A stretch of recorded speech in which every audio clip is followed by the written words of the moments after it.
Hey, I'm Deontay Jenkins, and here's what's on my mind. Have you ever been watching a television show and noticed that every now and then there's an episode that takes place in one central location? It happens all the time in all types of television shows, from dramas to comedies to cartoons. This is called a bottle episode. And the reason this happens is, well, to save money. It's often because there's a more expensive episode coming later on in the season. And you gotta cut costs somehow, right? Now, bottle episodes are a staple of television, but did you also know that they're very common in movies? But before we get into that, make sure you hit that subscribe button if you haven't already. Be sure to click the notification bell to know when new videos are being uploaded, and share it with a friend. If you have anything you want me to do a video on, make sure to drop a comment down below or hit me up on social media. Also, you can check out my latest short films here. And now that that's out of the way, bottle films. They're the same things as bottle episodes, really. It's when the majority of the film takes place in one central location. And usually, they're a lot cheaper to film because of that. But the issue with the bottle film is, how do you make it work cinematically for 2+ hours? You see, with TV, you don't often have to be incredibly cinematic with your storytelling. And for the shows that are cinematic with their storytelling, they don't usually run for more than 45 minutes to an hour. So how do you make something interesting and cinematic and visually stimulating for that long? Better yet, how do you make sure it doesn't seem like you just filmed a stage play?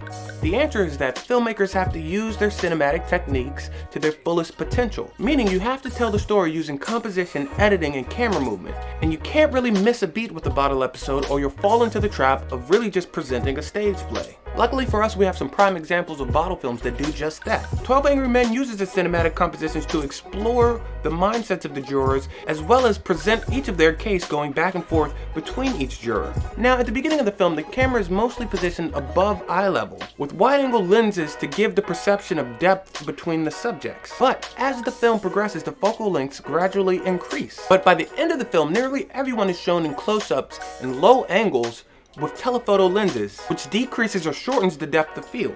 Lumet stated his intentions on using these techniques with cinematographer Boris Kaufman was to create a nearly palpable claustrophobia. Now watch this exchange at the beginning of the film. Each shot has a sense of depth to it. Three men are going back and forth all in one shot, but rather than the shot being flat and straight on, it comes from an angle which forces the viewer's eye to not only go from left to right and back, but also go on a diagonal. Then we cut in on just jurors 7 and 8 talking. The shots lie somewhere between an over-the-shoulder shot and a 2 shot, and we stay that way, cutting back and forth between the two, even as the focus changes from one character to the other. There's still a sense of depth and openness to the shots. Again, in this exchange you have 3 men in one shot, and the reverse is the same. Throughout the first portion of the film, most shots are framed pretty similarly. Even in the singles, they're composed as medium close-ups rather than just straight-on close-ups. Now compare that to the end. The shots become lower and closer. The close-ups are almost claustrophobic, now often cutting off the chin or the forehead. The telephoto lenses being used compresses the background, bringing us and the room even closer to the background. Here's a close-up composed on a wide lens to give us depth, and a close-up composed on a telephoto lens to give us nowhere to go. There's a stark difference in the way these shots feel, which echoes what's going on in the story. As the tension ramps up, we lose that depth and are forced to confront the truths that the jurors are. All done with composition and lens choice. Now in Rear Window, we see Hitchcock using editing to build the suspense. Probably the thing that's most unique to cinema is the ability to edit. We can connect a series of images together to create an emotion. Like here, we see Lisa place the note under Thornwall's door. Then we see Jeff and Stella watching for the danger.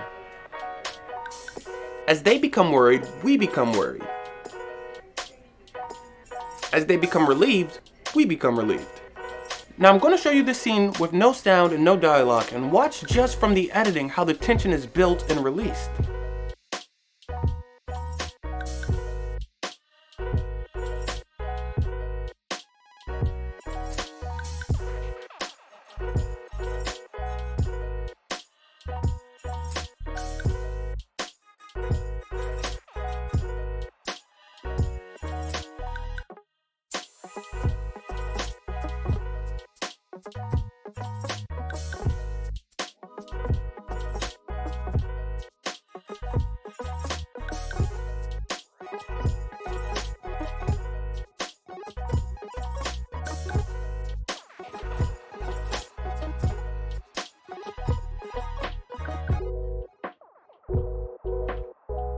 Lisa has broken into Thornwall's apartment looking for evidence that he has murdered his wife. Meanwhile, Jeff, who has a broken leg, can do nothing but watch. Did you see how cutting together a series of shots can give you all the information you need? Now one more moment. This is directly following what happens just as the police manage to get there. Lisa has stolen Thornwall's wife's wedding ring because no woman would leave the house without their wedding ring, according to the film. This is evidence that Thornwall killed her. But, and for the first time, Thornwall knows who he's dealing with. He knows Jeff is watching. Just with these few shots, we set up the conflict and the confrontation between Jeff and Thornwall. All done with editing. Editing is powerful stuff, but camera movement can be just as powerful. In Reservoir Dogs, Tarantino moves his camera to help elevate his storytelling. Now, camera movement doesn't just include moving the camera on an axis, it also includes the platform in which you move the camera. In the film, Tarantino uses Steadicam movement, tripod movement, handheld movement, and dolly movement, all appropriate for the moment in the story. Now, while all these moments of camera movement didn't just take place in the bottle portion of the film, they do highlight why camera movement is important for storytelling. However, the two camera movements that I want to point out do happen in the warehouse, in the bottle. The first one happens at the end of the film when Mr. White has a gun pointed at Mr. Orange's head. And the second is probably the most iconic and cinematic moment of the film, and it's when Mr. Blonde cuts off the cop's ear.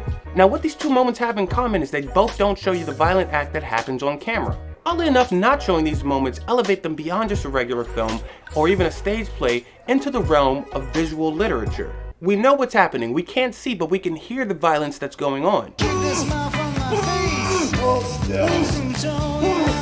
And because of that, we are forced to construct the violence ourselves in our minds, which is 10 times worse than anything that could have been filmed, and makes it all the more cinematic. All of these things would elevate any visual storytelling, but it's critical when doing a bottle film. Bottle films are some of the hardest films to get right, but when it's done right, it can have more of an impact than any other picture out there. So if you want to understand cinema and the language of cinema, I recommend watching a good bottle film and seeing just how that cinematic language can be used to its fullest potential. It'll take your cinematic knowledge beyond where it is now and elevate your mind to understand visual literature.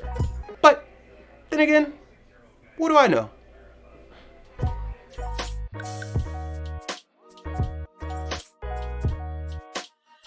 Thanks again for watching, guys. Make sure you hit that subscribe button if you haven't already. You can follow me here on social media. Drop a comment in the comments down below. If you like this video, share it with a friend. As always, make sure you come back next time because I think you're pretty cool. Peace.